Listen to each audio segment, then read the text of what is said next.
Hi guys! Sa video na to ay ituturo ko sa iyo ang different ways to add your products sa merchant tree gamit ang manual entry, quick import, at spreadsheet import. Unahin natin ang manual entry. Ang manual entry, ito yung way kung saan isa-isa mong ina-add yung products. So, ideal to kung konti lang yung items mo o kung gusto mo ng detailed na setup. So, ito rin yung gagamitin mo kapag may bagong item sa menu. Sa One Cafe, gagawa tayo ng tatlong products. Una ay bottled water, pangalawa naman ay sandwich na may flavor na tuna at chicken. Pangatlo ay classic iced latte na may 16 and 22 ounce. Tapos, lagyan natin ng ingredients. Simulan na natin. Okay, simulan natin sa bottled water. Punta ka dito sa catalog, products or services. Tapos, gawa tayo dito. Create your first product o kaya new. So, kahit ano pwede dyan. Product name, una, bottled water. Default na lang muna natin yung category. So, pwede ka rin maglagay niya ng barcode. Pero sa F&B, hindi na. Pwede ka maglagay ng description natin dyan. Tapos ngayon, track stock. So, individual lang natin siya itatrack muna. Base unit piece, kasi pag binenta mo siya by piraso, not ML or liter. Okay? Tapos lagay tayo ng price, halimbawa, 25 pesos. Cost natin, sabihin natin 20. Initial stock, yung iyong stock mo dyan, 100. Reorder level naman, sabihin natin 20. So, reorder level, ito yung kapag na-hit niya na lang yung 20 na stock, mag-a-alert to sa cellphone mo. Expiration date, optional yan. Tapos, maglagay tayo ng image. Then, save. So, okay na. Meron na tayo ditong bottled water. Sunod naman natin ay sandwich na may variants. So, gawa tayo dito. Lagay tayo ng sandwiches. Pwede kang gumawa dito. Pero yan, meron tayong ginawa kanina. Ayan. Lagay mo sandwiches. Sandwich. Tapos, track stock pa rin. Piece.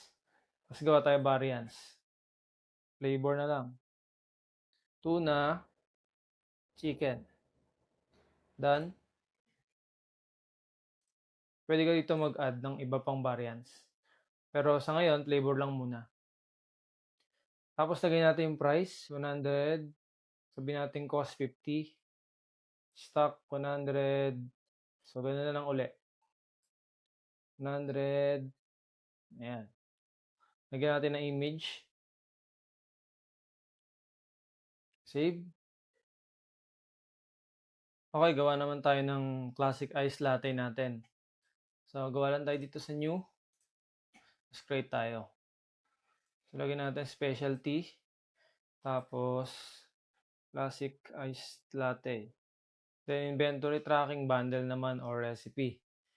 Then, gawa muna tayo ditong variants.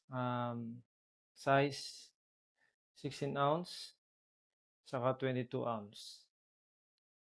Okay? Lagay muna natin yung kanyang price. Ito ay 150, sabihin natin. Tapos ito 170. Yung cost mamaya na. Then gawa tayo ng inventory item niya. Ito yung recipe niya. So yan, meron tayong mga inventory items. Kung paano gumawa nito ay mapapanood mo sa isang separate na video. Nilagay natin dito yung quantity niya. Cup, isa. Lid, straw, isa. Tapos milk. Sabihin natin 200. 270. 22, ating 55 grams. Okay, sample lang to ha. Okay? So, ngayon, pwede mong pindutin tong apply calculated cost. So, automatic na nag-food costing na siya. Ayan. So, gayahin mo lang to dito sa 22 ounce. Copy to all variants. Gawin natin, baguhin natin tong cup. Ayan. Then, yung ibang recipe, adjust natin ng konti. Kunyari, 350. Hindi ako expert guys, sa sample lang to. Kunyari, 65. 185. Sample lang yan. Apply. Yan. Then, lagyan natin siya ng image. So, yan. Okay na. So, makikita mo yun dito sa POS. Nandiyan na siya. Ang second way to add your products naman ay quick import. Ang quick import sa Merchantry ay way para mabilis mag-add ng maraming products sabay-sabay. Next, gawa naman tayo guys pang quick import. So, same products. Ang gagamitin natin ay bottled water, sandwich, at saka classic ice latte. So, quick import, punta ka lang dito sa import products. Tapos, quick import. Okay, category name. So, lagyan lang muna natin dito, drinks lang muna, bottled water. Bottled water. Price, 25. Cost natin, sabihin natin 20. Initial stock, 1,000. Ay, 100. Then, track stock, guys. For single inventory. Individual niya ito track kada sold. Close natin to. Next naman, gawa naman tayo for sandwich. Ayan, sandwiches. Ayan. Track stock. Yung isa, nalagyan natin dito sandwich. Tapos may variant siya, dalawa. Ayan. Una, tuna. Yung isa, chicken. Sabihin natin price niya, pares na lang 100. Cost, initial stock. Okay. So naman, gawa naman tayo ng classic ice latte. Lagyan mo yung specialty. Tapos, classic ice latte. Price natin, so lagyan natin ng dalawang variant dyan. Yung isa 16 ounce. Yung isa naman 22 ounce. Price 150, 170. Yung cost nito ay nakadepende doon sa ingredients. So, gawa tayo ingredients dito. 55, 145. Okay? Tapos, apply cost. Ayan. Okay, for 22 ounce, clone mo lang to. Then, lagay mo dyan. 22 ounce. So, binura ko yung isa, yung ginawa natin kanina. Clone pala dapat. Then, lagay mo dito yung quantity niya. Ayan. Apply cost. Okay na. Then, start import. Okay na, import successful na. Tapos, punta tayo sa catalog. Okay? So, ayan. Nakagawa na tayong tatlo. Then, pwede mo nalagyan ng pictures yan. Ayan. Pagtingin mo sa point of sale, ayan na siya. Okay? Third way to add your products ay spreadsheet import. Ang spreadsheet import ay paraan para mag-upload ng maraming products gamit ang Excel o Google Sheets. Ilalagay mo lang ang details sa spreadsheet at i-upload ito para automatic ma-add ang items.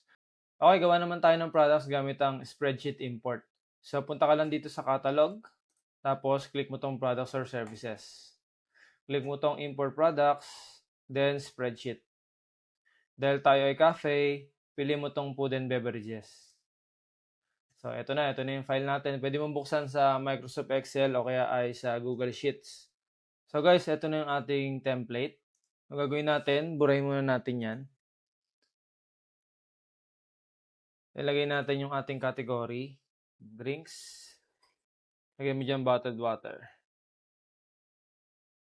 Wala tayong variant. Automatic na yung SKU. Then lagay mo yung price niya. 25, cost 20, reorder level 50 pieces. Initial stock 100. Tapos, yung isa naman, drinks din. Lagyan natin muna dito sandwiches. Sandwich. Variants niya ay tuna, saka chicken. Price niya naman, 100. Cost. Order level, 50 rin. Pieces. Stock. Yung isa naman ay specialty. Specialty drinks. Classic ice latte. 16 ounce. Saka 22 ounce. Price. Paano ba yung price natin dito? 150. Saka 170. So, yung cost puwedeng lagyan mo muna 'to. Sample lang natin 'to, 80 tsaka 100. Kasi nga wala tayo ditong ano, ingredient base. So, import mo lang muna yung pinaka-product niya. So, 'yan. Okey then save mo lang 'to or i-download mo tapos i-upload natin sa Merchantry. Then i-upload natin yung template natin, click mo lang 'tong next, then lagyan natin yung template.